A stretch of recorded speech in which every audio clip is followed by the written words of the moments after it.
যদি ভাগৱত শুনি ভাগৱতৰ কথাবিলাক আমি উপলব্ধি কৰিব পাৰোঁ। আৰু ইয়াৰ এটা আধ্যাত্মিক দিশ আছে।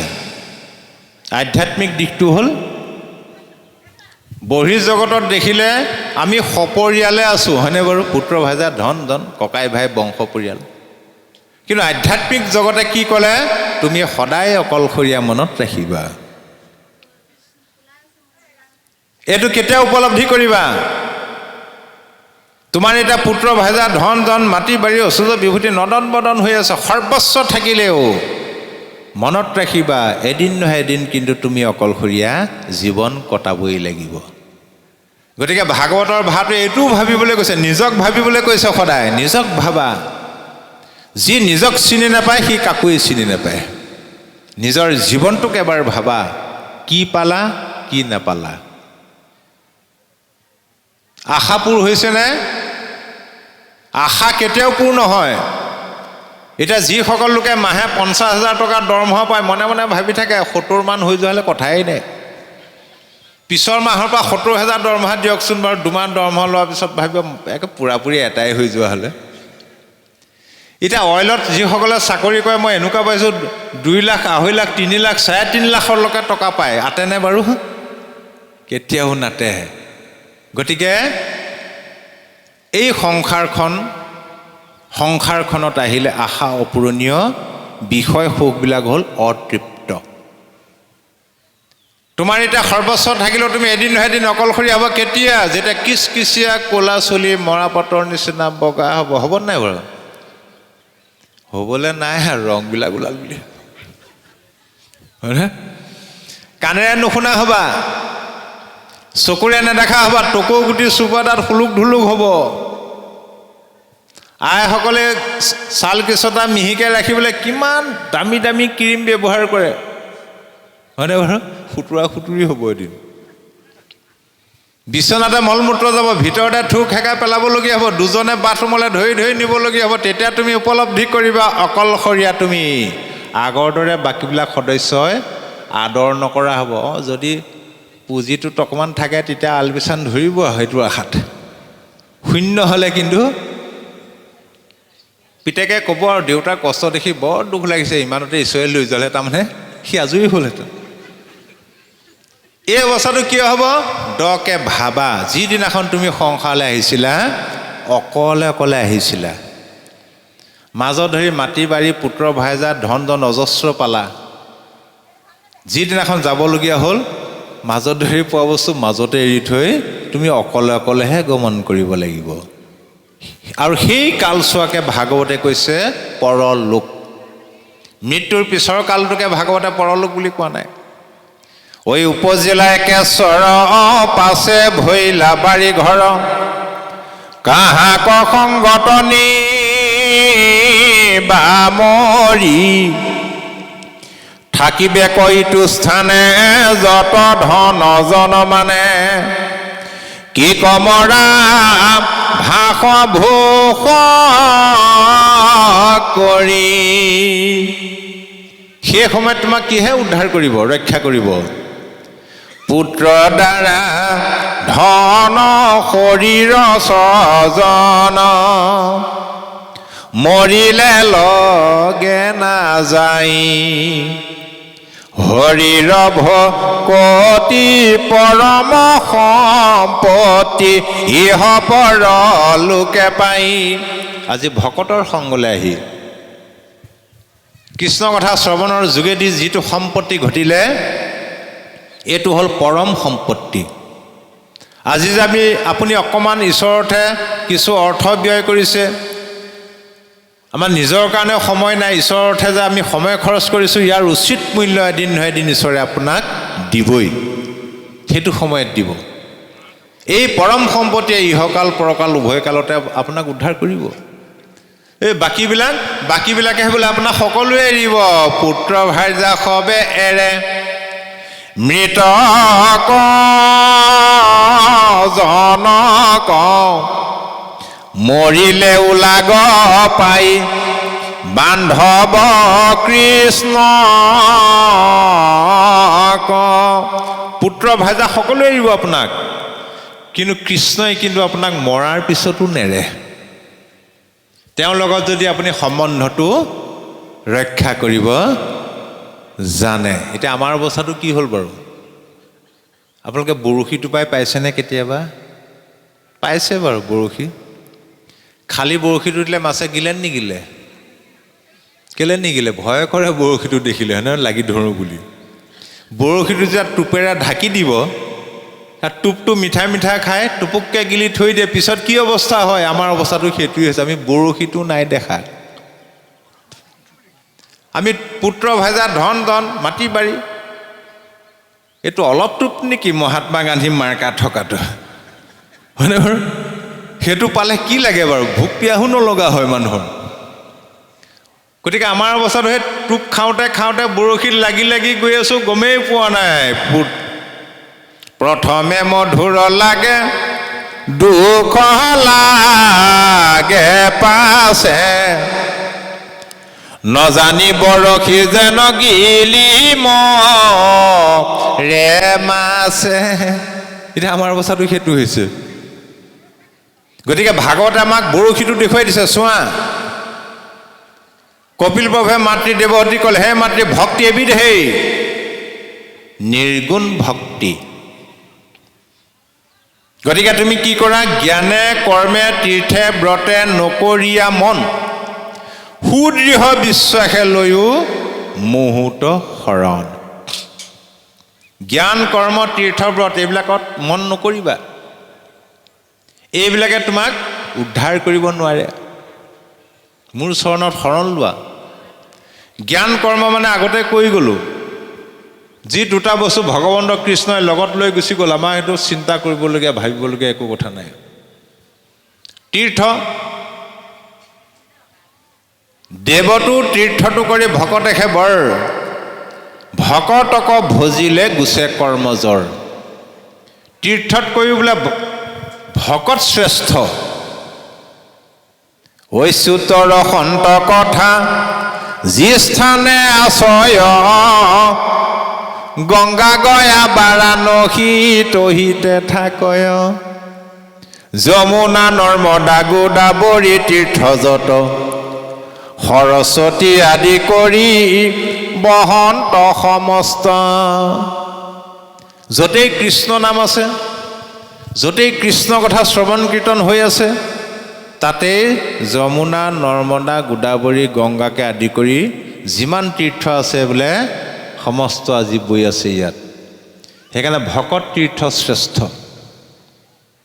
ভগীৰথে প্ৰমাণ কৰি থৈ গ'ল, গংগাতকৈ বোলে ভকত শ্ৰেষ্ঠ।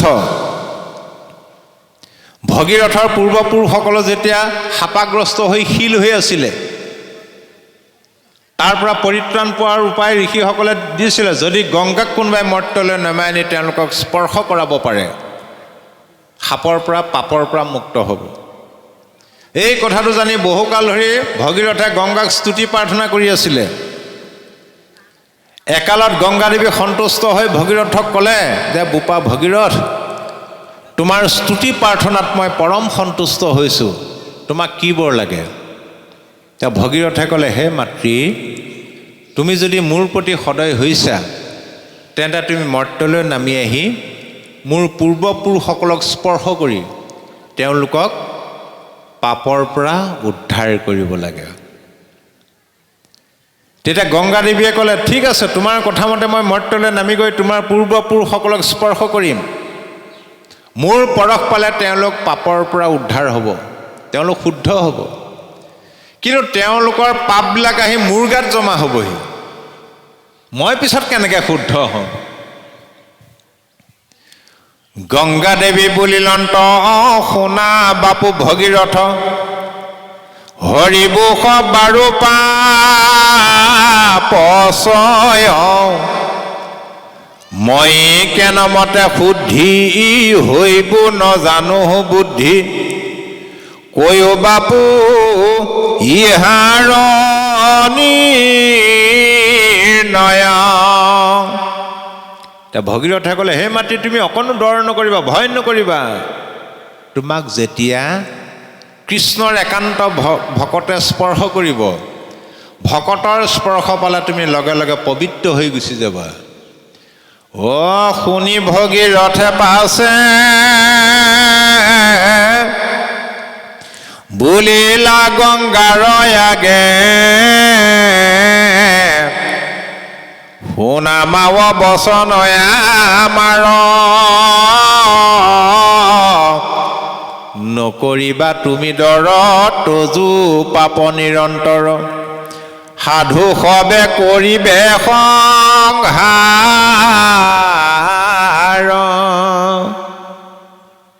গতিকে গংগাদি কৰিজত তীৰ্থ নিৰন্তৰ, কেৱলে হৰন্ত মাত্ৰ পাপ শৰীৰৰ।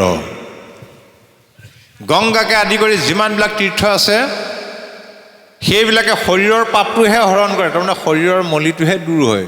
গংগাত যদি গা ধুৱে শৰীৰৰ মলিটোহে যাব। কিন্তু সাধু সংগে বাহিৰে ভিতৰে শুদ্ধি কৰে, হেন সাধু সংগ এৰি বেক কোনো নৰে। সাধুৰ সংগলৈ আহিলে অন্তৰখনো শুদ্ধ হয়, বাহিৰটোও শুদ্ধ হয়। আজি ভকতৰ সংগলৈ আহিম বুলি ৰাতিপুৱা সোনকালে উঠা নাই জানো? আগতে 8টালৈকে নাক বজাই শুই আছে, আজি কিন্তু 5টাতে উঠিলে। আইসকলে বাঢ়ি বন কৰি মেলি গা পা ধুই আজি একেবাৰে প্ৰত্যেকে মূৰত চেম্পু কৰিহে আহিছে, হয়নে বাৰু? বাহিৰটো শুদ্ধ হ'লো নাই বাৰু? লগে লগে যে মনটোৱে ভাবি দিলে ভকতৰ সংগলৈ যাম, তেতিয়া আজি জুতি লগাই কিবা খাবলগীয়া হৈছে জানো ঘৰত? আগতে নাযায়েই কণ। আজি আনন্দ লগাৰ লগে লগে অন্তৰখন শুদ্ধ হৈ গুচি গ'ল। ভকতৰ সংগলৈ বুলি ঘৰৰ পৰা আপুনি যিমান খোজ সাধুৰ সংগলৈ আগবঢ়াব, ভকতৰ সংগলৈ আগবঢ়াব, বিষ্ণু পুৰাণত কৈছে প্ৰত্যেকটো খোজতে একোটা একোটা অশ্বমেধ যজ্ঞৰ ফল পায়। যিসকলে ধন খৰচ কৰি গাড়ী লৈ আহিছে সেইসকলৰ ফলটো অলপ বেছি হ'ব বাৰু দেই, তেওঁলোকে বেছি ফল পাব। গতিকে সাধুৰ সংগৰ ইমান মহিমা। তাৰপিছত কৈছে এইবিলাক এৰি ব্ৰত মানে সেইবিলাক একাদশী ব্ৰত, কিবা ব্ৰত, সোমবৰীয়া ব্ৰত প্ৰয়োজন নাই। ঈশ্বৰৰ কাৰণে ব্ৰতৰ কোনো প্ৰয়োজন নাই। ব্ৰত মাত্ৰ এটাই, মোৰ জীৱনৰ ব্ৰত, যিমান বিপদত পৰিলেও মই কৃষ্ণৰ দুখানি চৰণ নেৰো, এইটোহে আচল ব্ৰত। সুদৃঢ় বিশ্বাসে শৰণ লোৱা, আৰু এইটোৱে হ'ল শাস্ত্ৰৰ পৰমাৰ্থ তত্ত্ব। এই শৰণটো ক'ৰ পৰা আহিলে? গীতা শাস্ত্ৰৰ পৰমাৰ্থ তত্ত্ব হ'ল শৰণ। আমি এই শৰণ কিয় ল'ব লাগে? আপুনি চাব,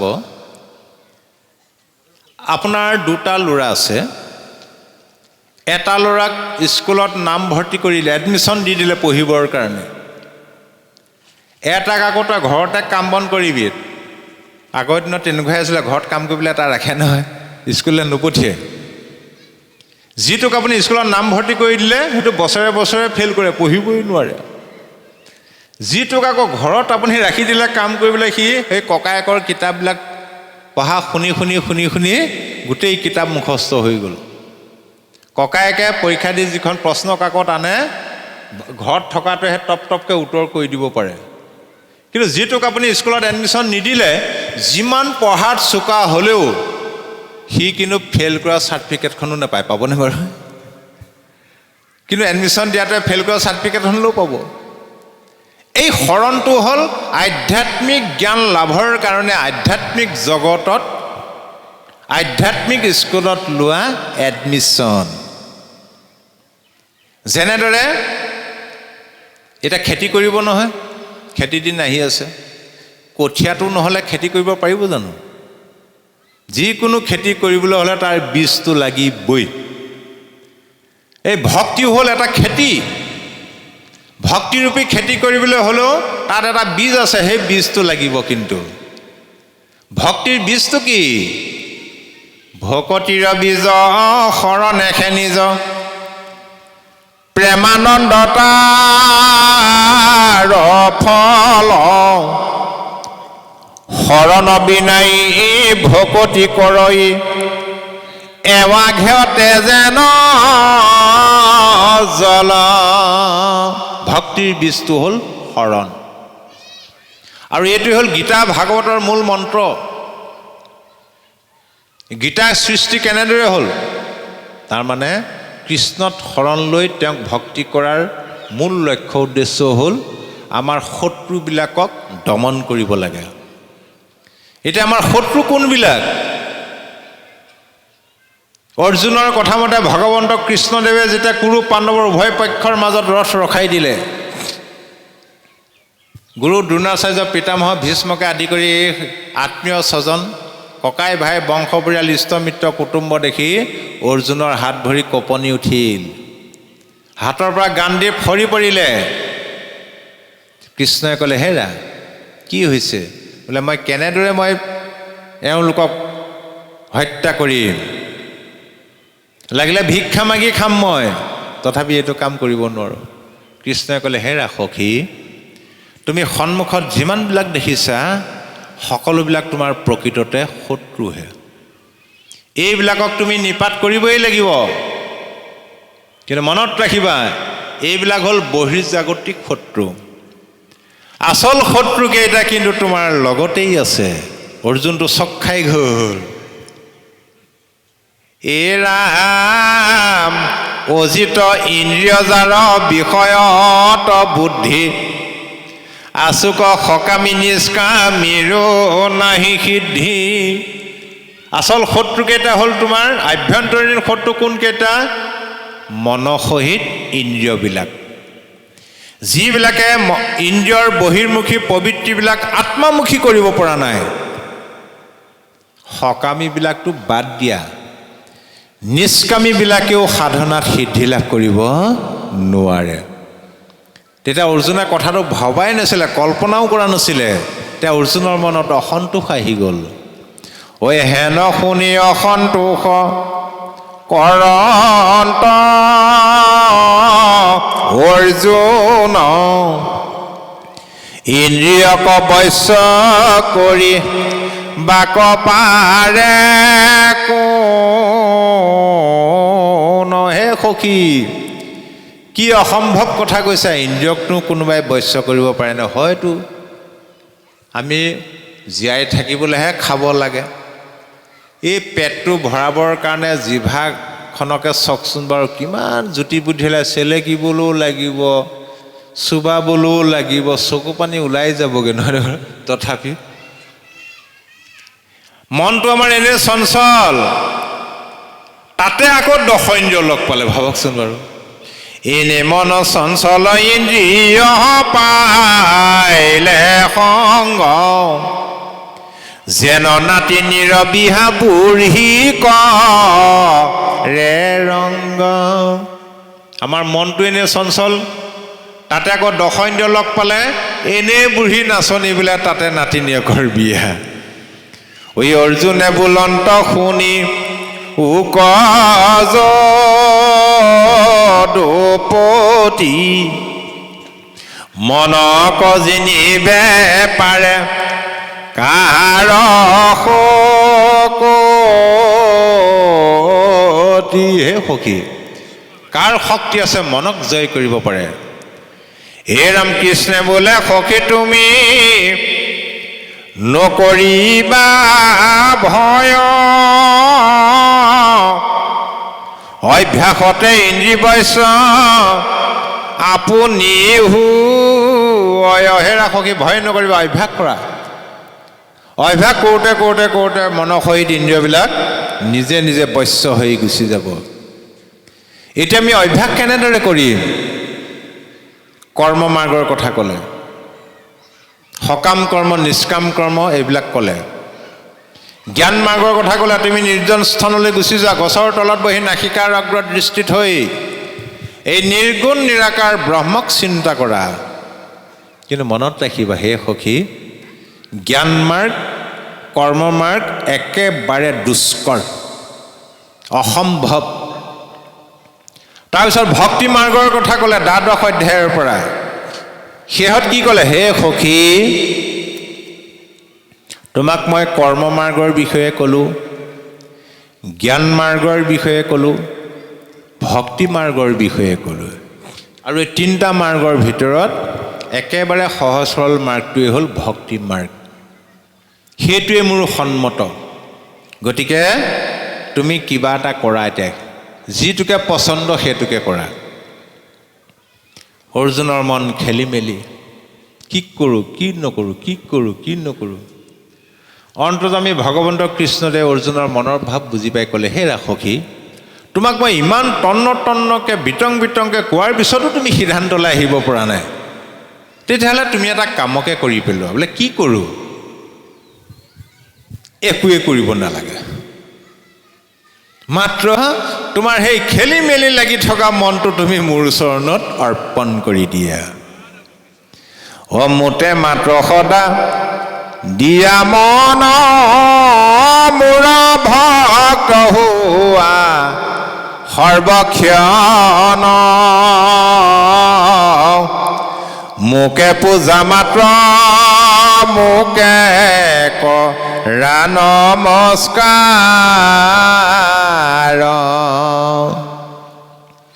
কহিলো তোমাত সত্যবাণী পাইবা সুখে মোক মহামানী।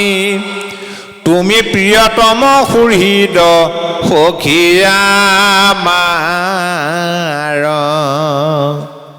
তোমাৰ মনটো মোক দিয়া।